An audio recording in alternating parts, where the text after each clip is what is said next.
નમસ્કાર, આપ જોઈ રહ્યા છો સ્પાર્ક ટુડે ન્યૂઝ। સાવલી 135 વિધાનસભા મત વિસ્તારના સાવલી તાલુકામાં 5 જિલ્લા પંચાયત, 22 તાલુકા પંચાયત અને સાવલી નગરપાલિકાના 6 વોર્ડની 24 બેઠકોની યોજાનાર ચૂંટણીઓ માટે આજે ધારાસભ્ય કેતન ઇનામદારના હસ્તે મધ્યસ્થ કાર્યાલયનું ભવ્ય ઉદ્ઘાટન કરી જંગી જનમેદનીને સંબોધિત કરી ઉમેદવાર તો ખરા પણ તમામ કાર્યકરોને પોતાના વિસ્તારમાં પ્રચાર અને લોકસંપર્કમાં લાગી જવા હાકલ કરી હતી અને આ વખતે ગઈ ટર્મ કરતાં વધુ બેઠકો જંગી બહુમતીથી જીતનો વિશ્વાસ વ્યક્ત કર્યો હતો।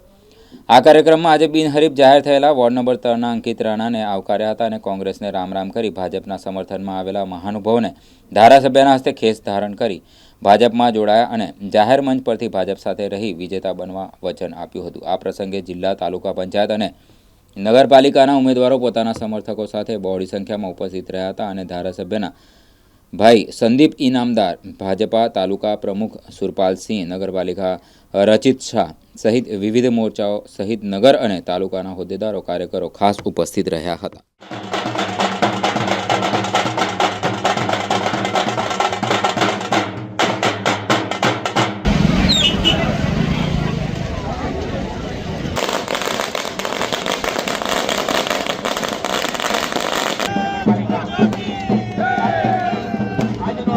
સાથે જ તેમના નાના ભાઈ સંદીપ ઇનામદાર પણ ચાલે છે। તેના મહાયોદ્ધાઓ છો, આપ મહાનાયક છો, પોતપોતાના ઇલાકાના। મારો ભાઈ શ્રી સંદીપ અહીંયા ઉપસ્થિત સૌ કરવા પડશે। આજથી જ ચૂંટણી પ્રચાર આપણો શરૂ થઈ ગયો। ઘરે ઘરે ફરીને પ્રચાર કરો। આજરોજ સાવલી નગર ખાતે સાવલી નગર તેમજ ધનતેજ જિલ્લા પંચાયત, ગોધરા જિલ્લા પંચાયત અને વાંકાનેર જિલ્લા પંચાયત 3 જિલ્લા પંચાયતનું એક મધ્યસ્થ કાર્યાલય સાવલી નગર ખાતે જ્યારે એનું ઉદ્ઘાટન કરવામાં આવ્યું છે ત્યારે સમગ્ર સાવલી, ડેસર, સાવલી નગર અને વડોદરા ગ્રામ્યના તમામ ભારતીય જનતા પાર્ટીના ઉમેદવારોને હું હૃદયથી શુભેચ્છાઓ આપું છું અને આજના દિવસનો પહેલા જ દિવસે જ્યારે પ્રચારનો શ્રીગણેશ કરીએ છીએ અને પ્રત્યેક કાર્યકર્તાનો જે ઉત્સાહ જોઈએ છે એ પરથી ચોક્કસ ખબર પડે છે કે એકદમ ક્લીન સ્વીપ મળવાની છે। કોંગ્રેસ કે બીજો કોઈ પક્ષ અહીં આગળ કોઈ જગ્યા પર ચાલતો નથી।